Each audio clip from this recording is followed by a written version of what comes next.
Now, this is a photo safari, so feel free to have those phones and cameras out ready to take photos, but do keep in mind that we will not be able to stop for every animal that we see out there, and they certainly do not stop for us. So I recommend putting those phones and cameras in a live action sport or even a video setting. That way you are able to capture the best photo possible. But now we are going to get started here today in the Little Aturi Forest, which is home to some of nature's shyest creatures that like to use those natural body markings and camouflage to blend in with their surroundings to help protect themselves from predators out in the wild. But over to the right hand side there, we do have our very first animal of the day, which is the okapi. Now, as you can see, the okapi is actually wearing its zebra party pants today for the occasion, as it has those black and white stripes along those front and back and legs.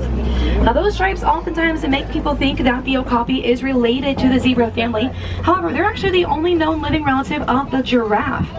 Now, just like giraffes, okapis have a very long prehensile tongue that allow them to reach up and wrap their tongue around those lower parts of trees to pull their food from any branches up from those trees. But that long prehensile tongue also allows the okapi to clean their ears and even lick their very own eyeballs.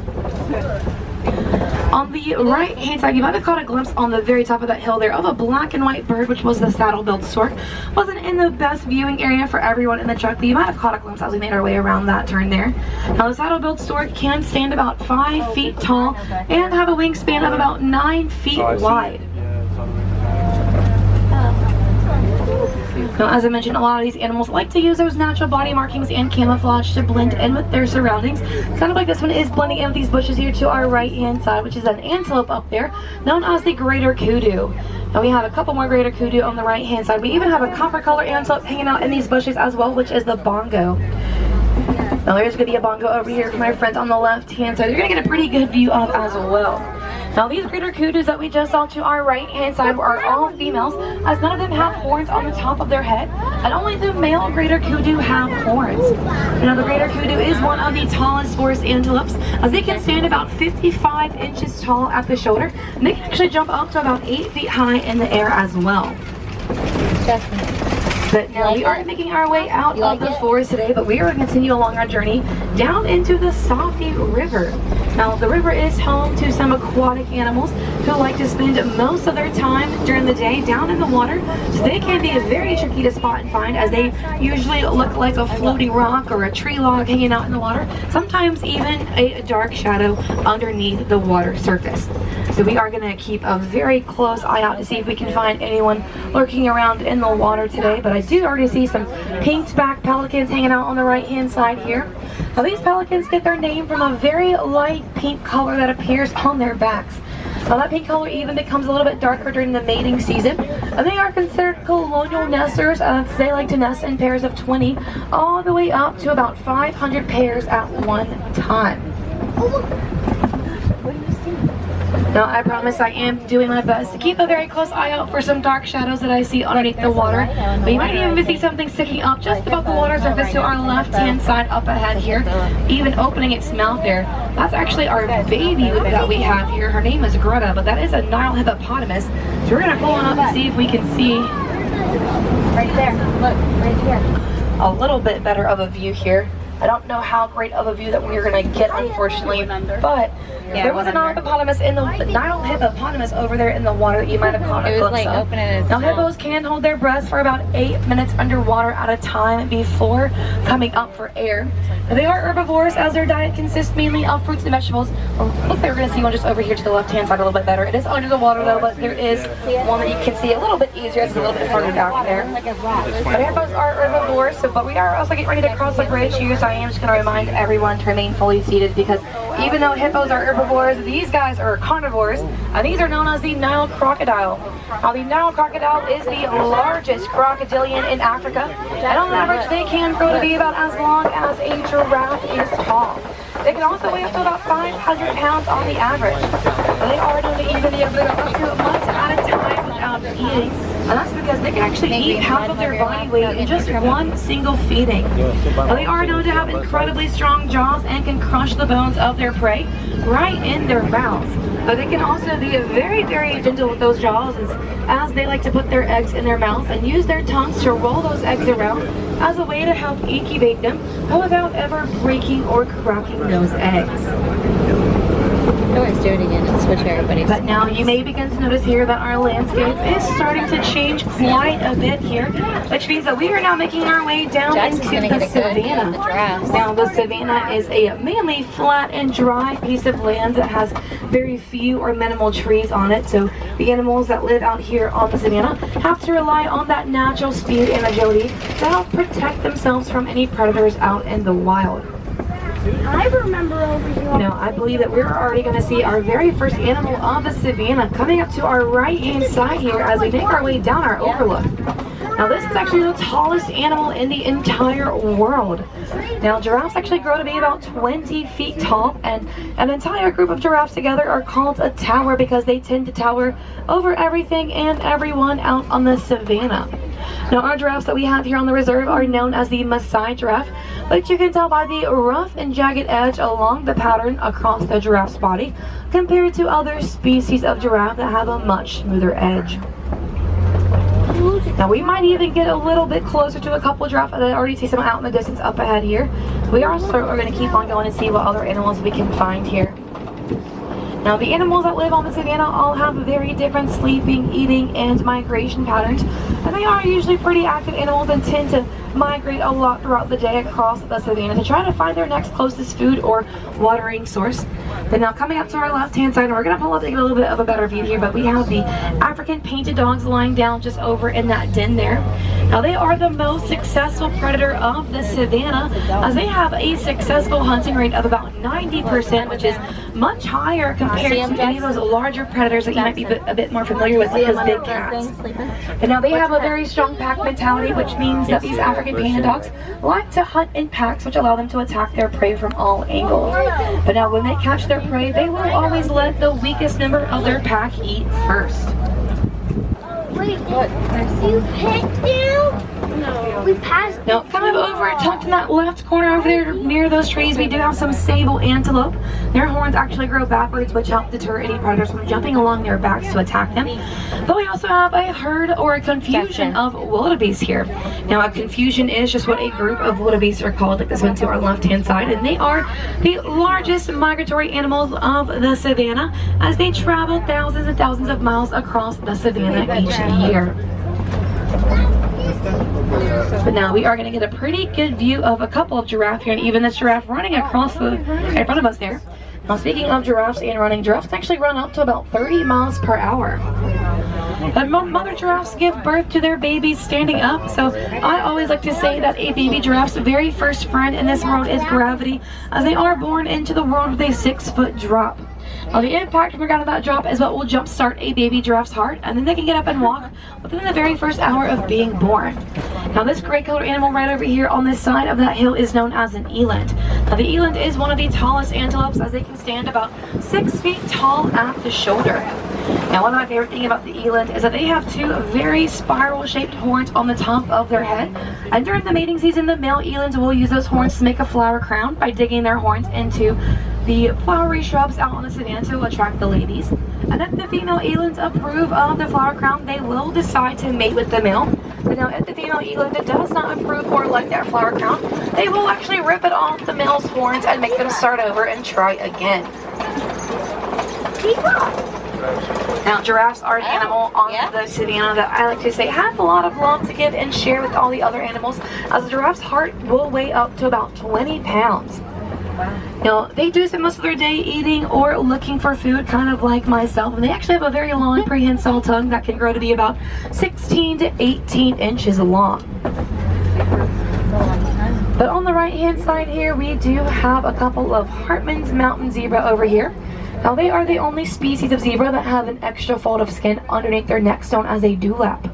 Now, the dewlap is something that will help aid the zebra in blood circulation to help them stay nice and cool out in the hot savanna weather.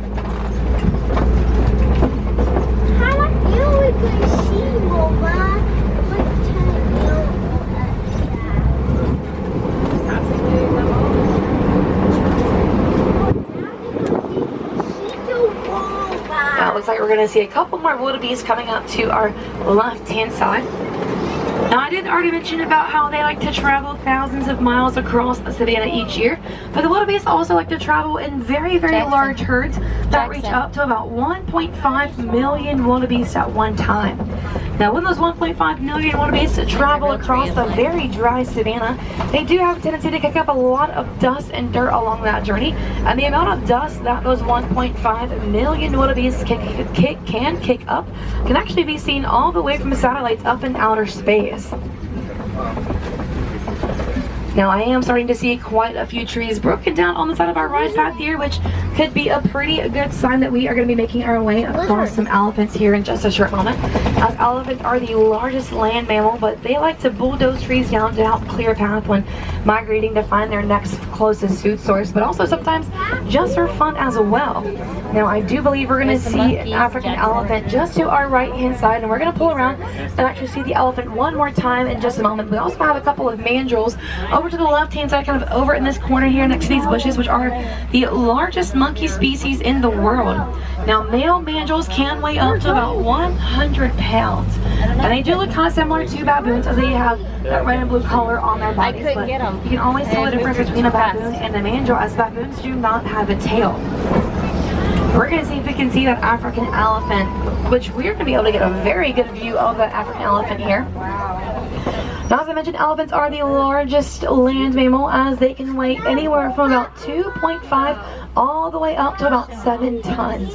Now, elephants have that very long trunk that grows from the front part of their face, which can grow to be about 7 feet long. An elephant's trunk actually has more muscles in it than we as humans have in our whole entire bodies. An elephant will use its trunk for a number of different things that include eating, drinking, breathing. Elephants also have incredibly sensitive skin, so that trunk will also be used for the elephant to fling dirt and mud across or along their backs as a way to act as a natural sunblock to help coat and protect their skin from the hot savanna sun. Now, elephants like to live or operate in what is called a matriarchal society, which means that baby female elephants will grow up to spend the remainder of their lives with their mothers, kind of how I'm doing to my mom at home right now as well. But then baby male elephants, once they reach those late teenage years, they will actually venture off to live by themselves out in the wild.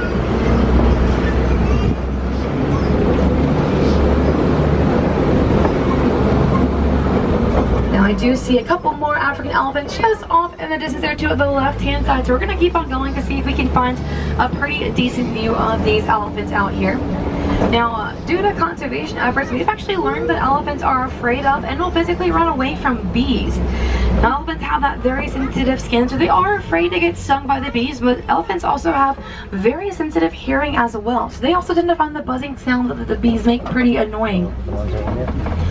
Now, farmers in Africa were having a very difficult time keeping crop-raiding elephants from trampling down their fences to eat and destroy their crops, but the elephants were also injuring themselves on those fences as well.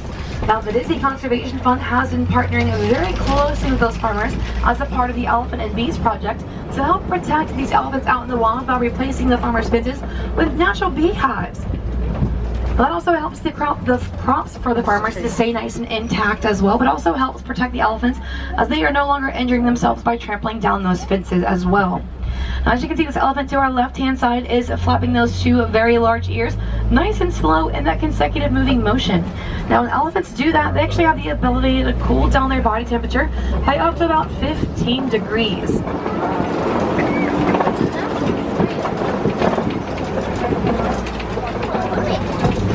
In the water.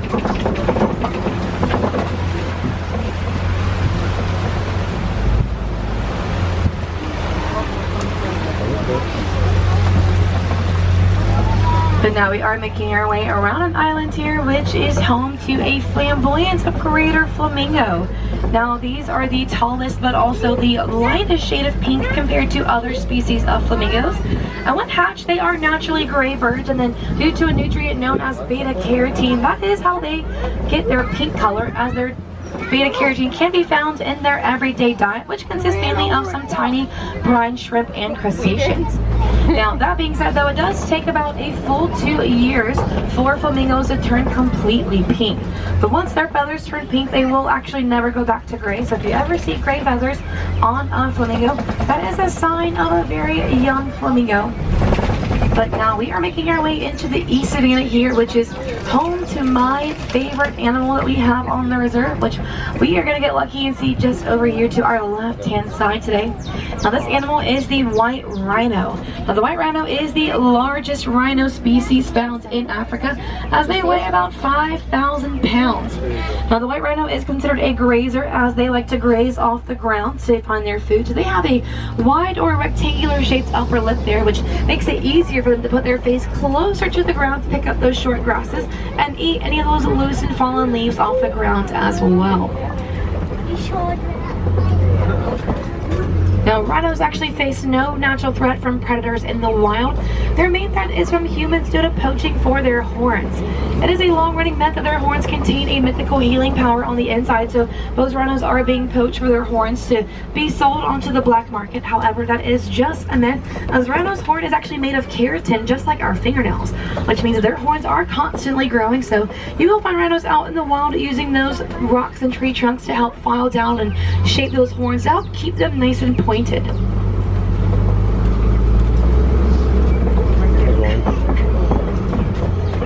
Oh, cool. Let's see them.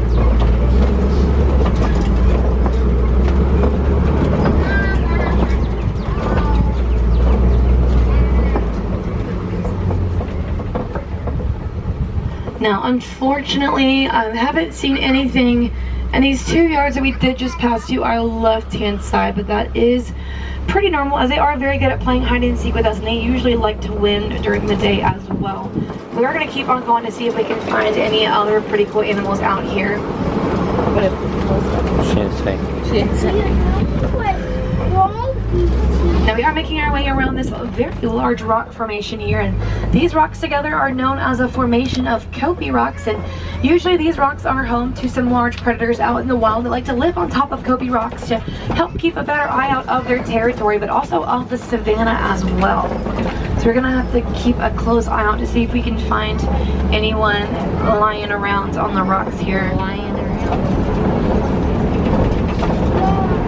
See anybody lying around? I think that's what she said.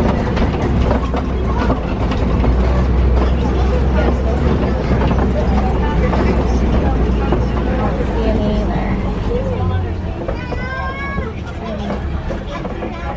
Oh, they're sleeping over there. Barely. Now, unfortunately, I don't see anything on top of the rocks that's going to be a good view for everyone to see. But that is pretty normal, as those animals that I was looking for, they like to sleep about 16 to 20 hours out of the day. But that just means that you get to come back and ride our safari again a little bit later, as they usually become a little bit more active around 3 or 4 o'clock this afternoon, as they do not like to be hot. So when it cools down a little bit, they usually come out and be a little bit more active. But in the meantime, though, we are going to see the largest bird in the entire world. Now, even though ostrich are a bird, they actually remain flightless. Now, these birds like to use those 2 very large wings to help them change direction while running. The ostrich. Now, that being said, these ostriches can run up to a speed of about 40 miles per hour, which makes them the fastest species on just 2 legs. Also hanging out with the ostrich, we do have a water buck just over here to the right-hand side. Now, the water buck gets their name from their ability to drink lots of water throughout the day. And they have that white ring on their back in there, which at nighttime when they migrate to find their next watering source, it does kind of light up and illuminate like a flashlight. That way each water buck in the herd don't get lost or separated from one another. But now, since ostrich can't fly to defend themselves out in the wild, they have to rely on those 2 very strong legs to help protect themselves. And they use a very strong and powerful kick to kick away any predators who may try to attack them. Now, that being said, an ostrich kick can be so strong and powerful that they can actually break the jaw of a lion with just 1 kick. I know. Probably. But now we are approaching the outskirts of the reserve here, as we are making our way around the warden's post. And our warden likes to stay on the outskirts of the reserve to help protect and provide for those wild animals that we just saw a moment ago out there. Now you're going to see some small free animals hanging out on the front porch of the post here, which are some dairy goats known as the Nigerian dwarf goats. And our warden likes to domesticate these animals as a way to sell their goat's milk to the villagers of Harambe. Now, our warden can also take that goat's milk and turn it into goat's cheese as well, which provides another resource. And providing that milk and cheese to the villagers of Harambe just allows the villagers to rely less on the wildlife for their resources as well. Now those goats are great pets to have as they are much smaller and a lot easier to maintain and have as pets compared to larger livestock, as they require a lot less room to live and survive. They are considered ruminants as well, which means they like to feed on any weedy undergrowth areas of tall grasses that those larger livestock animals may not like to feed from as well. But now, unfortunately, friends, though, it does look like our safari is going to be coming to an end here today, as we are approaching the outskirts of the reserve. But I do hope that you enjoy your time out there, being able to see some animals up close that you may not get to see every day out in the wild. Now, you can always do your part to help protect these wild animals and make a difference in their lives to help keep them around for future generations to come. One of the easiest ways is just by reducing, reusing, and recycling, which you can do from the very comfort of your own homes. Now you can recycle any paper, plastic, or glass items, and you help make a difference in these animals' homes or in these animals' lives every day, as well as a difference in your everyday life as well. You can also visit any gift shop in the theme park today and make a donation to the Disney Conservation Fund as well.